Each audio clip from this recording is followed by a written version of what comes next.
श्री राम। आज का रामायण पाठ शुरू होता है दोहा संख्या 268 से। सानुज पठिए मोहि बन कीजिए सभी सनात न तरु फेरी अहि बंधु दो नाथ चलो मैं साथ। छोटे भाई शत्रुघ्न समेत मुझे वन में भेज दीजिए और अयोध्या लौटकर सबको सनात कीजिए। नहीं तो किसी तरह भी यदि आप अयोध्या जाने को तैयार न हो तो ये नाथ लक्ष्मण और शत्रुघ्न दोनों भाइयों को लौटा दीजिए और मैं आपके साथ चलूं। न तरु जाहि बन तीनियो भाई बहुरी सिय सहित रघुराई। जय विधि प्रभु प्रसन्न मन होई करुणा सागर कीजिए सोही।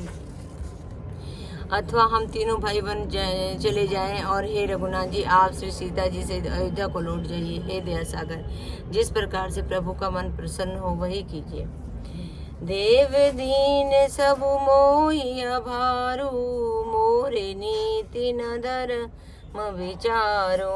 कहूँ बचन सब स्वार्थ हेतु रहत न आरत के चित चेतु। हे देव आपने सारा भार जिम्मेदारी मुझ पर ही रख दिया है, पर मुझ में न तो नीति का ही विचार है न धर्म का, और मैं अपने स्वार्थ के लिए सब बातें कह रहा हूँ। आर्त दुखी मनुष्य के चित्त में विवेक नहीं रहता। उतरु दे सुनी स्वामी रजाई सो सेवकु लखी लाज बचल जाई। असमय अवगुण उदरी अगारू स्वामी स्नेह सराहत साधु। स्वामी की आज्ञा सुनकर जो उत्तर दे ऐसे सेवकों को राजा को देखकर लज्जा भी लजा जाती है। मैं अवगुणों का ऐसा था समुंदर हूँ कि हे प्रभु को उत्तर दे रहा हूँ, किंतु स्वामी आप स्नेहवश साधु कहकर मुझे सराहते हैं। अब कृपाल मोहि सुमत भावा सकुच स्वामी मन जाई न पावा। प्रभु पद सफत कहूँ सती भाऊ जग मंगल हित एक उपाऊ। हे कृपालु अब तो वही मत मुझे भला है जिससे स्वामी का मन संकोच न पावे। प्रभु के चरणों की शपथ है, मैं सत्य भाव से कहता हूँ जगत के कल्याण के लिए यही एक उपाय है। प्रभु प्रसन्न मन सकुच तजी जो जही आय सुदेव सो सिर धरी धरी करहि सबू मिटहि अनभ अवरे। प्रसन्न मन से संकोच त्याग कर प्रभु जिसे जो आज्ञा देंगे उसे सब लोग सिर चढ़ा चढ़ा कर पालन करेंगे और सब उपद्रव और उलझने मिट जाएंगी। भरत वचन सुनी सुनी सूर्य हर से साधु सराहे सुमन सूर्य भर से। असमंजस बसे अवध निवासी प्रमुदित मन तपस बन बासी।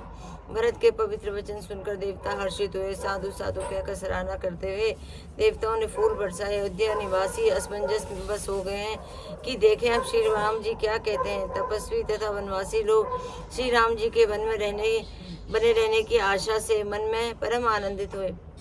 चुप ही रहे रघुनाथ संकोची प्रभु गति देखी सभा सब सोची। जनक दूत ते ही अवसर आए मुनि वशिष्ठ सुनी बेगी बुलाए। किंतु संकोची श्री रघुनाथ जी चुप ही रह गए। प्रभु की स्थिति मौन देकर सारी सभा सोच में पड़ गई। उसी समय जनक जी के दूत आए। यह सुनकर मुनि वशिष्ठ जी ने तुरंत उन्हें बुलवा लिया। करी प्रणाम तिन राम निहारे बेसी देखी वह निपट दुखारे। दूतन मुनि बर बूझी बाता कहु विदेह भूप कुशलाता। उन्होंने आकर प्रणाम करके श्री रामचंद्र जी को देखा। उनका मुनियों सा वेश देखकर वे बहुत ही दुखी हुए। मुनिश्रेष्ठ वशिष्ठ जी दूतों से बात पूछी कि राजा जनक का कुशल समाचार को सुनि सकुचाई नाथ महिमा था।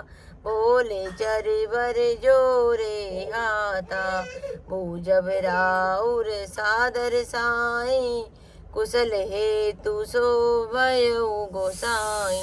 यह मुनि का कुशल प्रश्न सुनकर सकुचाकर पृथ्वी पर मस्तक नवाकर वे श्रेष्ठ दूत हाथ जोड़कर बोले, हे स्वामी आपका आदर के साथ पूछना यही है गोसाई कुशल कारण हो गया। नाहित कौशल नाथ के साथ कुशल गई नाथ मिथिला अवध विशेष ते जगु सब भयो अनाथ। जय श्री राम, जय श्री राम। आज की कथा है विश्राम।